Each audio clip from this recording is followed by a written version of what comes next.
This is the Can Crushers Wrestling Podcast.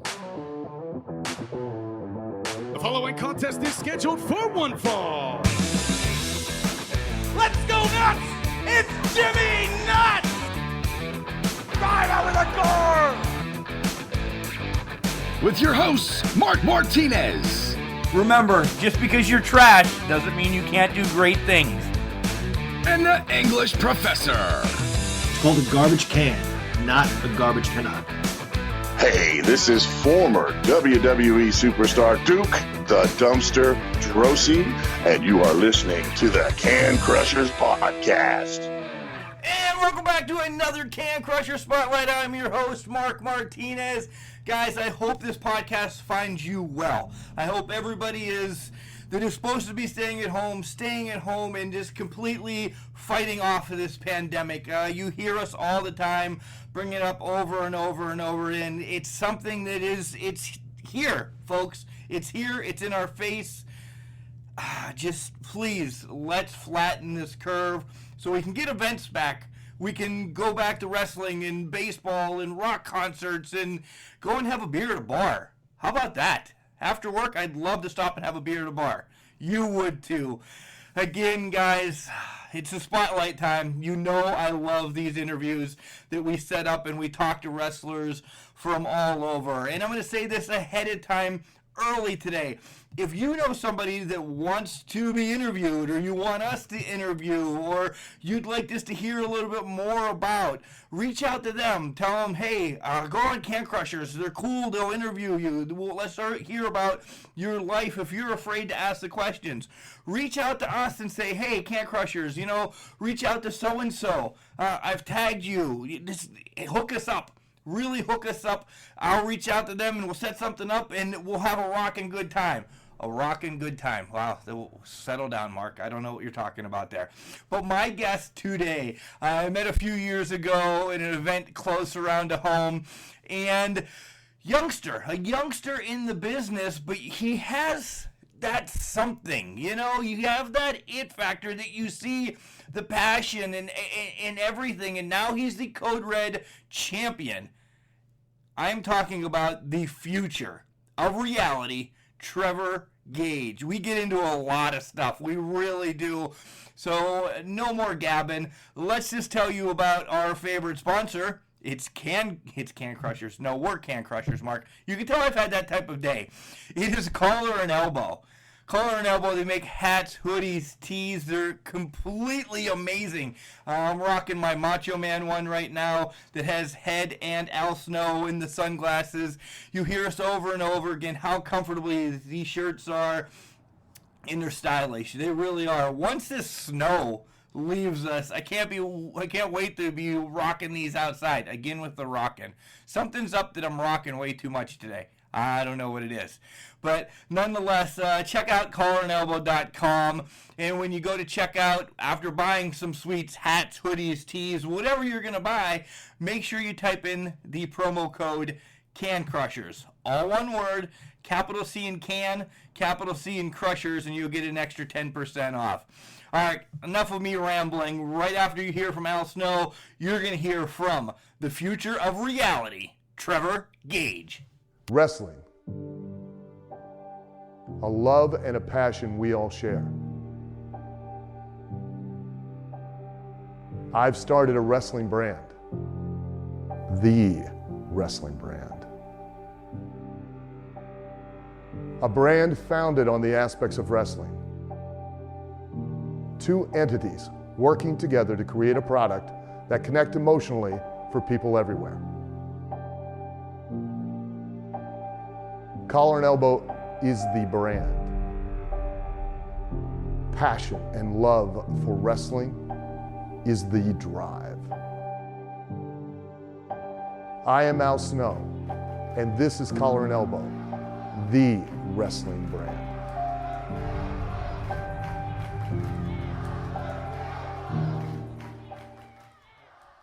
Hey everyone, this is the future reality Trevor Gage.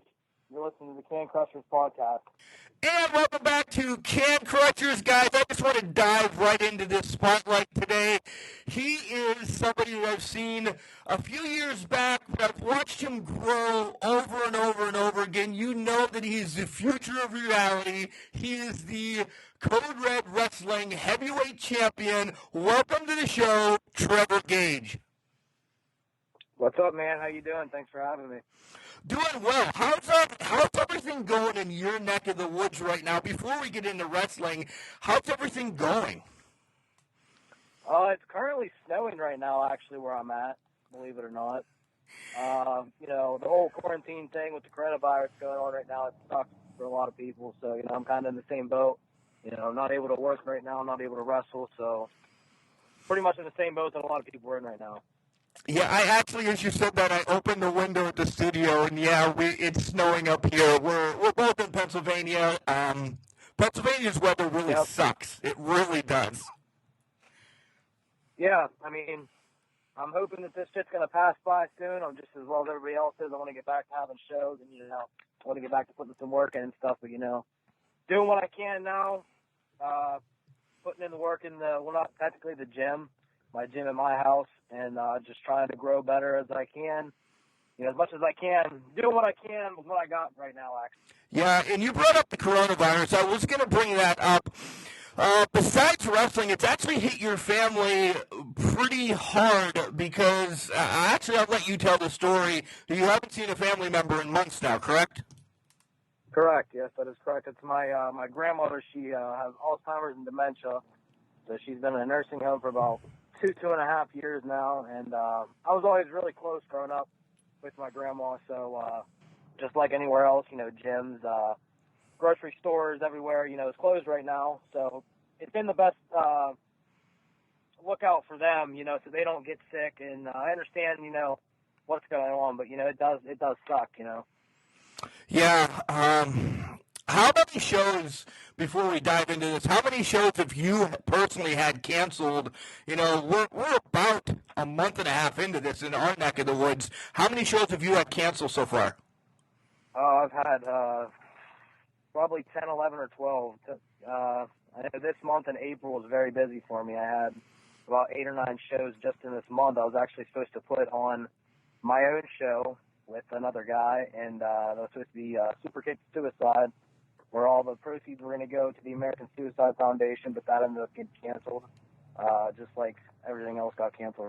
But, this isn't just affecting, small, it's affecting all businesses. It's hitting wrestling, independent wrestling, really hard right now. Yeah, Trevor, I think there's going to be some companies that, as sad as this is, aren't going to be able to rebound from this. Do you agree?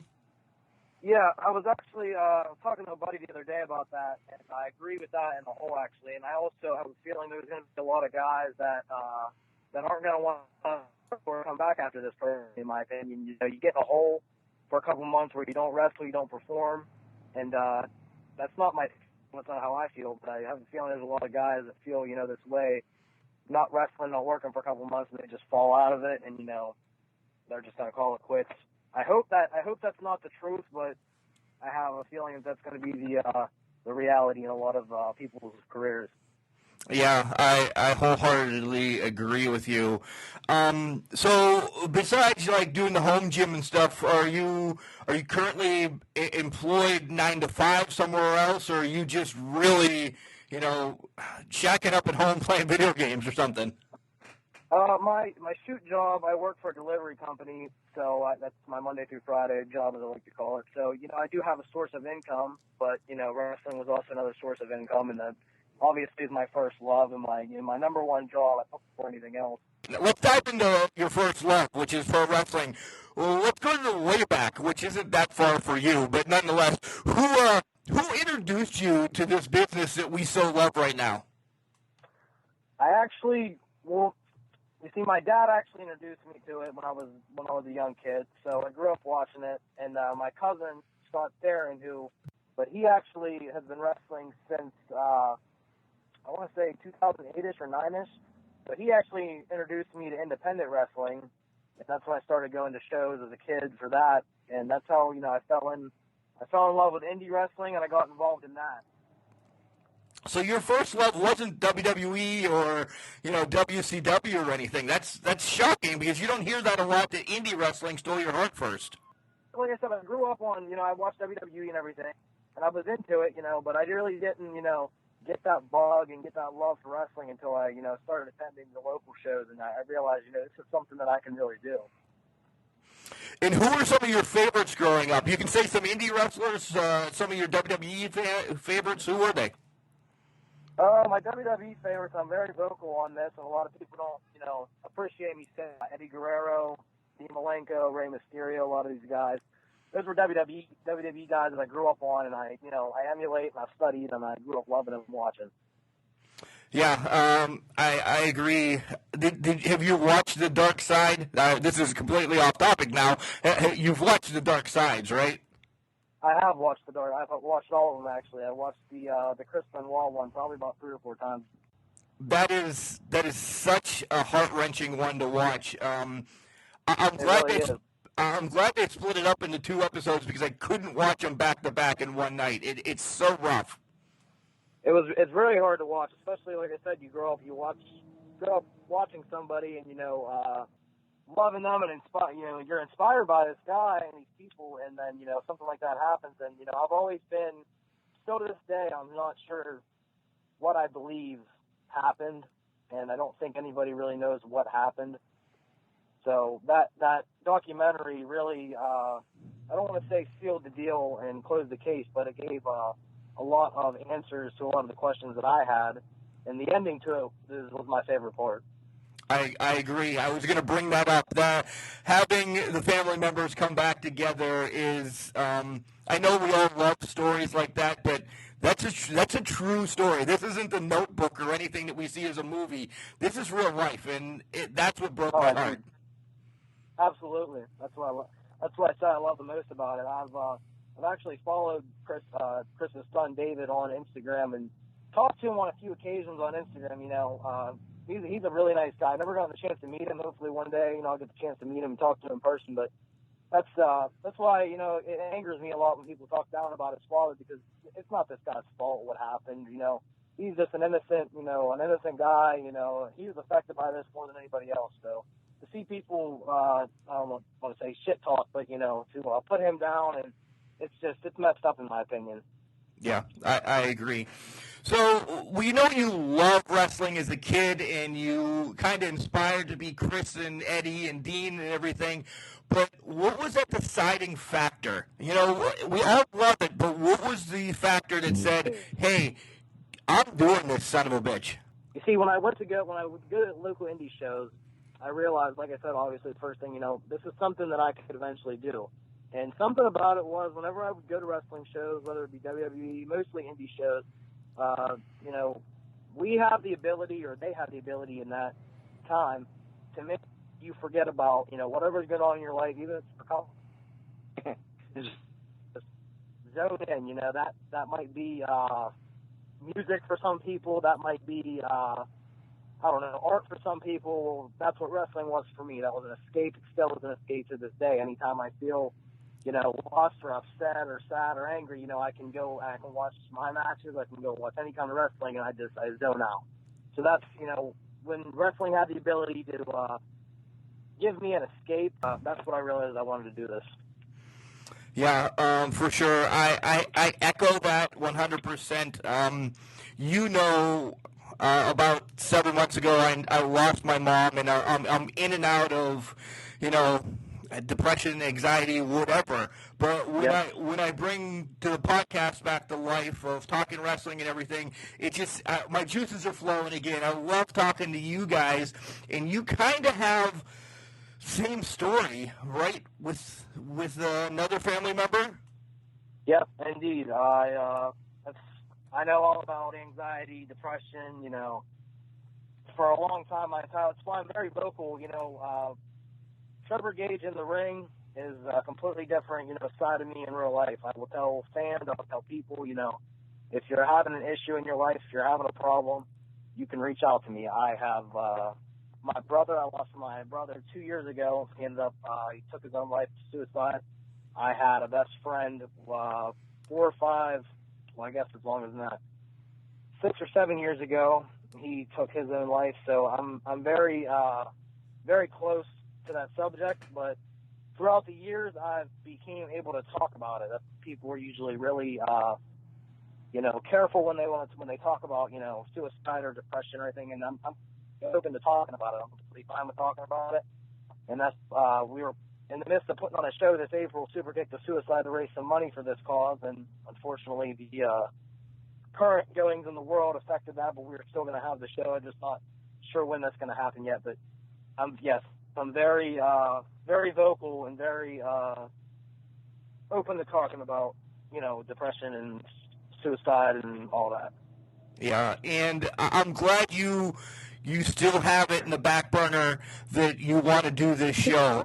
Again, Trevor, when you bring the show to life and fruition, please call me. We will put it out all over the podcast. You have my number now. We'll blow this up as well. Tell everybody where it's going to be and everything. I will truly support it, and hopefully we can do like a raffle or something, and Can Crushers will send you a basket to raffle off as well, because anything that goes to charity and stuff like that, we definitely want to be involved. Yes, that'd be very much appreciated. Like I said, I didn't want to say, I told all the guys, everybody was very upset about not being able to do this.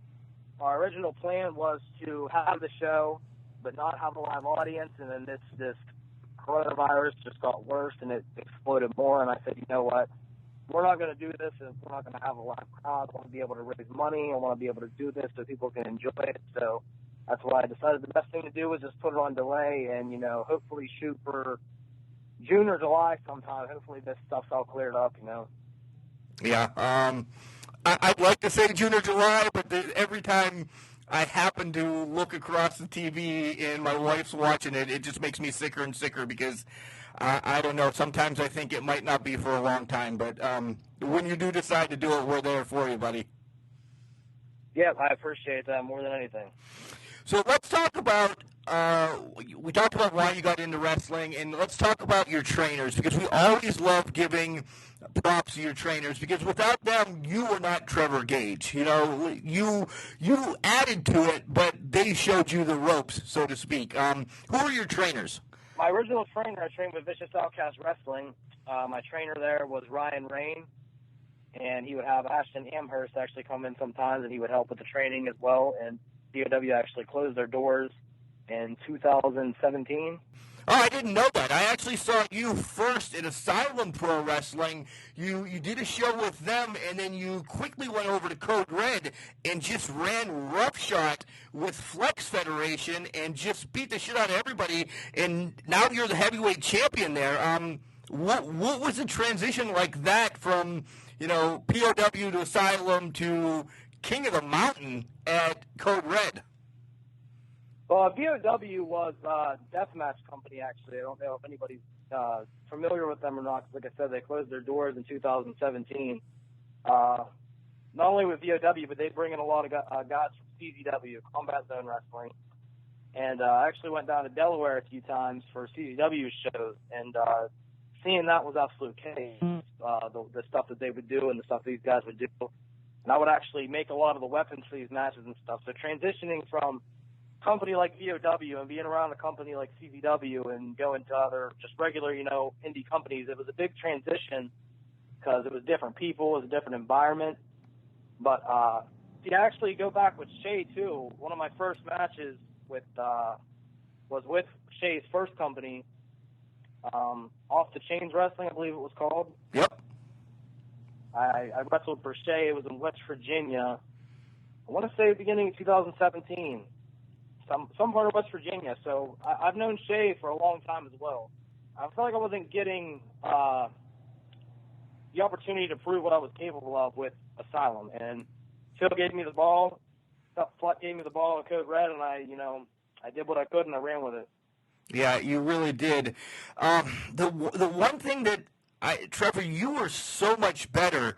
You legit are the future of reality, but why are you associated with such a scumbag like Matt Bish?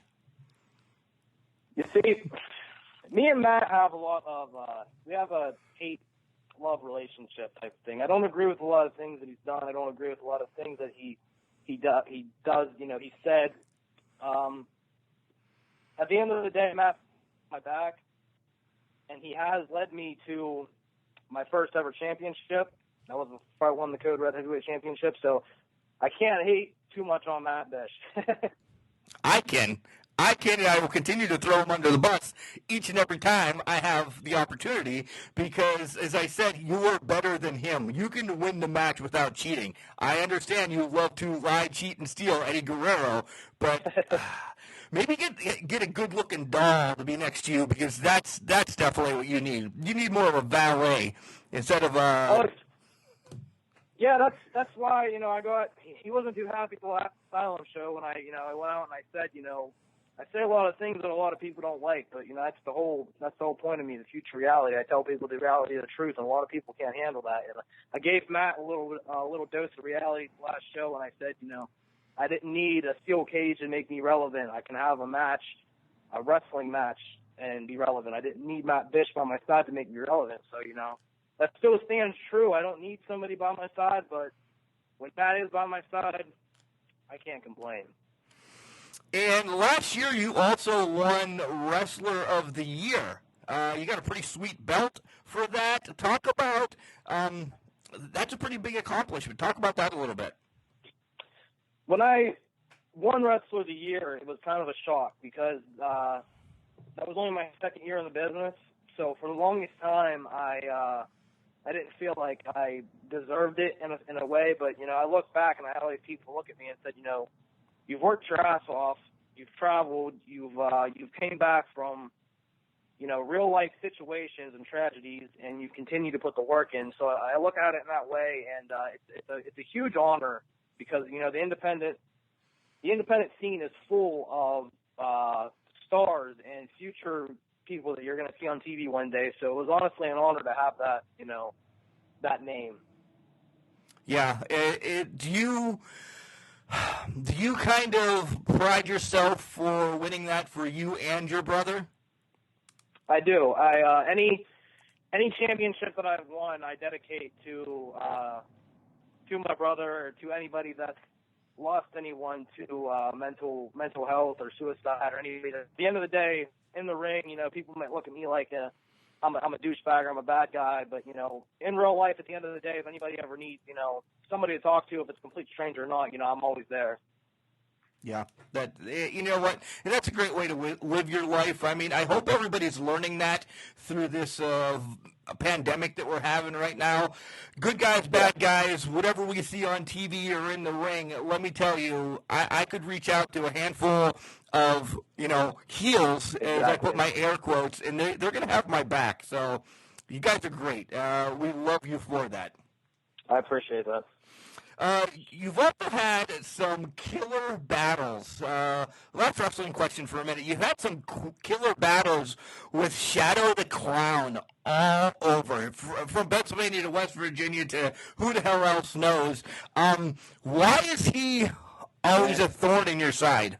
See, I met Shadow. I actually, believe it or not, just met him in 2018, I want to say. It was at a Code Red show, and I always felt eerie about the guy. I didn't realize who he was until we met in the final of the tournament for the Code Red Heavyweight Championship.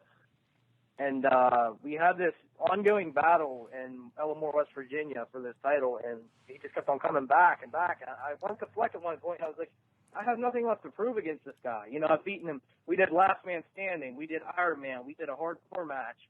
Then we took it to Asylum, and we did it there once or twice. And, you know, finally, me and him actually just faced off again this year. We did it in another company. We did it at MVP. So we've taken this fight to 3 or 4 different promotions. And I'd like to say this off in this past February at MVP, but I'm sure he'll be back. Yeah, is he your Ricky Steamboat to you being Ric Flair, or is he your, you know, Rock to Austin? I mean, this is a battle that you're going to see Trevor Gage and Shadow for a hell of a long time. You see, I wouldn't say it would be a Steamboat or anything because, you know, all of our matches were just plain out brawls. You know, our most technical sound wrestling match was probably an MVP this past February. But other than that, every other match we had, it was just a, knockdown brawl where we was just beating the living shit out of each other. And this was legit. You can ask Shadow and you can see, and I have pictures and I have scars to prove it. We didn't hold up on anything we did. No, Shadow actually posted some of those too. Friends with him as well. He posted some, and oh damn, you guys just literally beat the living shit out of each other. No punches pulled. Oh no, we didn't. Like I said, we did everything from a hardcore match to a last man standing match, and we did a 30-minute Ironman match. And that after that 30-minute Ironman match, I was hurting for a couple of weeks. He really took it to me. So definitely one of my favorite people to work with, one of my favorite opponents for sure. Do you have any others that you'd like to mention before we, transition into something else for a minute? Another one would definitely be Scott. Scott Sarin. I've worked with him, again, multiple times in multiple different places. He's a person that I can get in there and just, him and me can go in there and go toe-to-toe. We can wrestle, and that's always been one of my things that I've been fond of is the ability to go in the ring and just get on the mat and wrestle. I was an amateur wrestler in high school, so Scott can go in there and he can stand toe-to-toe with me wrestling-wise. So Scott's another one of my favorite opponents to work with. Nice. All right, let's head over to the random questions because, when we come out in droves. Can Crusher Nation comes out, 5, 10, 20, depends on what the guys, if they're not drinking for the night. But some of them sent over some questions just for you, okay? Okay. If you were a sandwich, what would you be? Well, being that I'm originally from Milwaukee, Wisconsin, my favorite kind of sandwich would probably be a Swiss sandwich because it's my favorite kind of cheese. So I'd probably have to go with that, probably a Swiss and ham sandwich. Okay, so that's pretty plain, though. That's pretty plain. Besides wrestling, when you think about success, what comes to mind? Success, that's an interesting question because I've had more passions. I've had music's been a big passion for me along with wrestling. But I kind of need to take a quote from Steve Austin. I don't remember what exactly he said, but I remember reading a quote at one point where it said, whatever I'm doing in life, whether it's, flipping, working at a store or whatever, I want to be the best damn person that's doing that. So, that's basically what I live my life by. Whatever I'm doing, wherever I'm working, I'm going to put forth 110% every time I'm doing it, no matter what it is. And, I'm going to do whatever I have to do to get where I want to be. So you brought up this random question again. You brought up that you had a little bit of a passion for music at one time. Were you in a hair band, maybe? Throughout high school, I think everybody had that, I was in a band at one point. So throughout high school, I had a couple things, but it was nothing too serious. I do play a little bit of guitar, so mainly, I just like to go to shows and concerts. I go to a lot of concerts throughout the summertime and just enjoy myself and have a good time. Were you the front man, though? You had to have been. I was not. and this time I was not. All right. Brag about the best thing you've done in the last 30 days of being quarantined. Well, the last 30 days, I would like to brag and say that I've created a lot of interesting and innovative ways to work out because I don't have a lot of weights and things at my house because I go to a gym before the apocalypse started and the end of the world. I've created a lot of interesting things to work out with. I've used some trees, I've used some pipes, and I posted on Facebook actually yesterday some of the innovative things that I've created to work out with. So I'm pretty proud of myself for the way I've come up with things to stay in shape with. And I think that's actually where the English professor got that from. He must have been strolling through your Facebook and seeing you throw some trees around. That must have been what it was. You had to have. If you have to delete all but 3 apps on your phone, what are you getting rid of? All but 3 apps. I'd say probably the first thing to go would be Tinder because I don't need that. I don't need a woman in my life. But who's to say? You can't live with. What's the saying? How's that go? I can't remember. You can't live with them and you can't live without them. Yeah. There it is. I couldn't think of it for a second. So, I could probably go without the Tinder. I could probably go without Instagram. But I need Snapchat, and I definitely need Facebook. So I definitely need those two. Everything else can probably go. Oh, wow. All right. Not a big Twitter guy. You're not. I'll throw you under the bus there. You're not a big Twitter guy. Is that because it's newsworthy, or what? Why don't you like Twitter so much? I am not. I have a Twitter. I haven't been on it in probably years. I just never grew to it. I never really understood it. So if I downloaded it and maybe tried to get into it more, I don't know. I've tried before. I was just like, screw this. I have Facebook and Instagram. This is good enough. The huge hashtag after about midnight. Oh, shit, I can't remember it off the top of my head. Wrestling After Dark or something, and you have talent from around the world using that hashtag, and they're doing some strange-ass shit. Let me tell you, if you get back on Twitter, that's what you want to look at right now. I might have to get on Twitter and check that out. There's people from, like, Thunder Rosa kicking cans, doing a push-up shot challenge to I'll leave it at that. When you see Thunder Rosa doing a push-up, taking 2 shots, it's pretty cool. I'll have to check that out. So we're going to slowly get back into wrestling. Did you get a chance to watch WrestleMania this year? I did get a chance. I watched both nights. And, of course, I'm going to go right to the 2 matches that were movie matches. And let's start with, of course, AJ and The Undertaker. What did you think of the Boneyard match? I thought it was absolutely brilliant, to be honest. There was a lot of people that didn't like it. And I've always told myself, and I've always told people, I try to never talk shit or bash a company that I one day want to work for, because that's the ultimate goal for, I think, most of us, and myself, is to make it to WWE or a big name brand. So, but honestly, coming from the heart, 100%, I enjoyed it.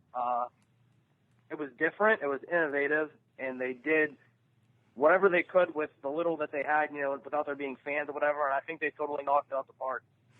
Yeah, I'd love to see the Boneyard match maybe, once a year or something like that. If we go to movie matches way too often, it's going to become the norm, and we're not going to like it as much. But I agree with that. This could add 10 more years to The Undertaker, without a doubt, and I'd love to see that. For sure. I agree 100%. On the other side, what did you think of the Firefly Funhouse match? See, now there, once again, like I said, I try to shit talk anything. This I was kind of 50-50 with. I liked everything that they were doing with it, and I understood the point they were trying to get across.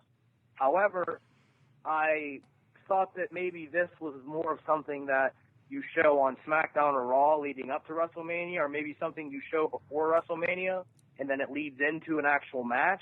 But it just didn't seem, they were calling it a match, and it didn't seem like a match to me. It was, I understood the point they were getting across and everything, but it was just a lot of, random outbursts and stuff that it didn't make sense for them to call it a match to me. Yeah, watching it live, a couple of us were all in this chat, and I'm like, I didn't understand it. I actually, live, I hated it. I had to go back, and I knew what they were trying to do, go through his career and everything. I just didn't like it. So at work the next day, I took, half an hour or whatever, and sat there and watched it again, and I'm like, oh, okay, so it grew on me. I completely agree with you, 50-50 on it. Should they do it again? Maybe once every 5 years. Yep, I agree, 100%. Was there any other standout match from Mania that you really were like, damn, that actually brought the house down, if there was a house? The ladder match actually surprised me a lot. I forget who was even in it. I know Morrison and Kofi and one of the Usos, I believe. Yep. That match, it didn't make sense at first because it was for the tag team titles, but it was a triple threat match. So I was like, that's kind of odd. But the match itself, I enjoyed a lot. I thought it was very good, very good. And also, Daniel Bryan and Sami Zayn, of course, was a great match. I believe the whole show, both nights, I really have no complaints for the circumstances that, they were put under. And I made a status after WrestleMania saying, people shouldn't try to, complain too much, just be thankful the WWE is giving everybody something to watch, they're giving you something to take your mind off all the shit that's going on in the world to enjoy some wrestling. The day after both WrestleManias, we did our WrestleMania recap, and I said just that, exactly, that you can't, my favorite WrestleMania, and it's always out there, I love the tournament. I love Macho Man winning at WrestleMania 4. So you can't compare this one to any others. You can't. This stands alone by itself. And for the 12 hours that it was on those 2 days, not one word of coronavirus was brought up, nor did I think of it. And that's what I said on the, that's what I said. I said, for once, I see more wrestling and more posts about wrestling on my news feeds on social media than I did about the coronavirus. And I said, seeing that means the WWE did their job. Whether people were bitching about WrestleMania or whether people were people talking, and whether it's good or bad in some people's eyes, this WrestleMania went down in history as one of the most unique ones. Yeah, I agree. And I believe we're going to get Money in the Bank the same way as of right now. And I'm all right with it. I really am. Just WWE's doing what they need to do, and it's given us an escape, as we said before. Yes, I agree 110%. So what other federations do you get time to watch between your own throwing trees around and, ripping phone books apart or whatever the hell else you were doing? AEW, do you love it still? See, I actually haven't watched it in a while. Again, not trying to bash or anything. It didn't grow on me at first. I was into it, and then after that, it just kind of, I don't know. I really didn't. It couldn't draw me in. Okay. How about our favorite right now is the NWA. I mean, granted, they have taken a hard stop. Boom. They're posting some stuff. You're going to get to watch a Crockett Cup next week from last year, which is an amazing event. If you have not watched it, folks, and Trevor, it's going to be live on YouTube. Last year's Crockett Cup. I was in Concord, North Carolina. It's amazing. But did you take a liking to NWA? I haven't watched anything from them in a while. I watched a lot of their stuff on Facebook and stuff. I know James Storm, who's another one of my favorites from growing up watching TNA and stuff. I know he's there. So I watched a lot of his stuff from there, and I haven't really kept up to date on that a lot. Modern day wrestling, besides WWE, I haven't gotten to watch too much of. I know there's a lot of wrestling on TV, and there's so many promotions, and I think it's awesome that there's so many different shows and so much wrestling on. Yeah, we always compare it to the new territories. There really are so many territories. Like just last week, I talked to Ricky Gibson. He wrestles out in Oregon. When I was a kid, I didn't get to see anything from California. Now I can see stuff from Guam if I want to. Oh, I feel 100%. Transitioning back into like the locker room a little bit, what's the best piece of advice that somebody gave you in the locker room? And are you all right telling us who said it? There's a lot. I've been told a lot of advice by a lot of people. There's a lot of assholes in wrestling, just like there is in real life. I don't really have something that I can remember off the top of my head that somebody in particular said anything to me, but I can tell you a couple guys that have really helped me become a better person and a better wrestler, career-wise. One of those being Zach Rain. I wrestled him in one of my first matches when I wrestled in Phoenix Pro when I was with them. Zach helped me grow tremendously, and he wasn't an ass about it either. There was a lot of things that I was iffy on, and there's a lot of things that I was sloppy on when I first started wrestling, and he wasn't an ass about it. He took me and he helped me grow, and we ended up having a second match, I think a year and a half later, and he just told me how much I grew in that amount of time. So Zach Rain, I got to give him big props for helping me out a lot and not being the I don't know how to put this, the dick veteran, I guess. That's the best way to put it. Yeah, there's a lot of so-called veterans that are just, most guys fail to want to help out the younger guys like myself, or even people that are just starting off, right now. Flex from Code Red, obviously, he gave me a chance that nobody else wanted to give me. And again, he took a huge chance on me being that I'm so young. So that was a huge confidence boost there for him to give me a chance in the main event. Like I said, there's a lot of guys that I've became close with through Code Red and Phoenix Pro, through wrestling into real life, and they become pretty good friends. On the flip side now, I know, you're approaching the 3 years, so, about that, or maybe 4 or 5 now, but what advice would you give somebody just getting into the business now? They come up to you, they get into your heart, and it's a little Johnny, and he's like, Trevor, I just want to be just like you. What can you tell me? What do you tell the next kid? I would tell them basically not to quit, give up. It's hard at first, breaking into it, but basically you just gotta stay focused with it. All right, you gotta stay on track with it. Follow-up question on that then. How many times when you were leaving, your training facility, you thought, damn, man, I love this. I love the sport. I love watching on TV. I love going to events, but I need to take a break. Did you ever have that thought? Oh, there was many times where I left training and thought, especially when you're first starting, you're taking the bumps, you're hitting the ropes, and you got the bruises, you got the marks on you, and you're thinking, man, I don't know if I can do this anymore. There's multiple times where I thought that, but I can honestly say that I never planned on giving up. It's definitely not easy. It's rough. I can say that. What was the hardest thing for you to catch on to? One of the hardest things I would say was probably being able to piece a match together. I never actually had issues with the fundamentals, learning moves, learning chain wrestling. It was, in the beginning, it was putting matches together and remembering I would put together something and I would get ready to go out, even if it was just a practice match, and I would completely blank out because I would get so nervous. What is your dream match? All right, this is a big question. It's a 3-parter. What is your dream match? Who is it against, and where would it be? So there's a stipulation, who and where. Does this person have to be an independent wrestler, alive or dead, or anything specific? It can be anything you want. Anything I want. Number one, I would have to obviously go with Wrestling Chris Benoit, one of the main people that I got into the business for.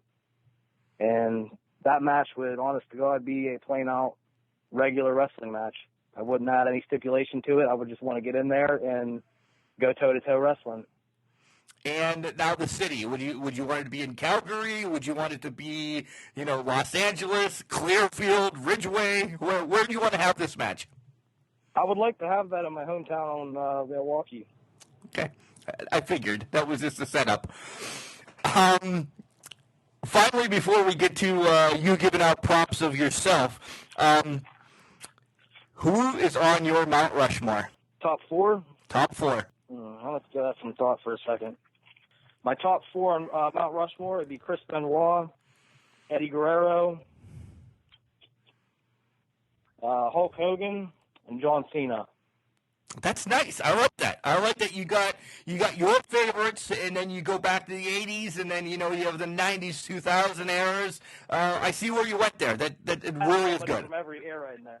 Yeah, awesome. Yep. All right, Trevor, before you have to go start throwing some more logs around or whatever, give everybody your social media accounts where they can follow you and, get set up for this sweet event you're going to have here in the summer. Yeah, my social media I'm the same on Instagram and Snapchat both. It's The Trevor Gage, THE, just my name. And his Twitter's the same thing, too. Usually sucks hands and what's that? I said your Twitter's the same thing, too. Trust me. I checked it out earlier today. You haven't tweeted in about 3 years, but it's up and it's active. Yeah, I haven't been on Twitter in a long time. Maybe we'll get you some people. I'll have to get on there, yeah. I'll have to get back on Twitter. So I know to wrap all the way back around to the beginning, the coronavirus has hit everyone, especially pretty hard where you're at right now. Do you have anything scheduled for the next couple of months? You know, I know April's thrown away. Does May, June, do we have anything scheduled that you can promote yet? I believe May I was supposed to have a couple shows as well as June so far. I think a lot of promoters are holding off to happen. I know Flash is planning on bringing back Code Red. His original plan was for April. Actually, his show back was planned for this weekend, actually, but obviously that's not going to happen. So he's shooting for June to bring Code Red back. Also, May, I know I have SSW down in Carlisle, Pennsylvania, but like I said, I don't know what's going on. I don't think anybody knows exactly, as far as this corona, what's going to happen. Another week, it could be another month. I don't think we know at this point. I'm just hoping for the best. Yeah. Trevor, once again, thanks for stopping by Can Crushers, coming on the show, and make sure you get in touch when you get everything set up so we can help promote the hell out of your show. I will for sure. I appreciate that a lot. So how about Trevor Gage? Guys, the future of reality, throw the wrestling aside, what a kind heart this young man has. And I can say young man because he's ages younger than me. What a kind heart this young man has as the show that he is going to promote himself with another, have it be Fleck or have it whoever we get it set up with, they get it set up with. I'm going to say this right now. As soon as this happens, all right, we are going to buy 2 tickets and we're going to give them away. And then we are also going to be there with a raffle basket or whatever. I support Trevor 100%. Battling the depression, the anxiety, and everything, it hits home. It really does. And I want to thank Trevor because it was a last minute, let me reach out to Trevor, and boom, he was instantly like, yeah, man, I'll do this. Let's go. And then once we talked some more, there's just a connection with this guy. There really is. So he's going to be somebody that, hey, if I need to talk, I'm going to call Trevor because he knows. He knows. Besides that, though, just giving back to the Suicide Foundation and really sit down and listening to the dark side of the rings. Man, this was a great, great interview. Guys, if you don't know who Trevor Gage is, get on the social medias. Really, it's the Trevor Gage across the board. Follow him. Watch what he's doing. Watch some of the links that he puts up. Search for some of his matches. This kid is going to go places, and I'm glad that we got to spotlight him, and he is a friend of Can Crushers that we're going to reach out to, on and off, just to see where he's going and what's up, because he's got a future. Gets rid of Matt Bish. He's got a few. No, Matt Bish is as a human being, Matt Bish is a great guy too. Guys, you heard me say at the beginning of the show, if you want us to reach out to anybody, we gladly will. Just shoot us an email at cancrusher69@gmail.com or follow us on all our Instagram and Facebook and Twitter. It's at cancrusher69. Head over to our website.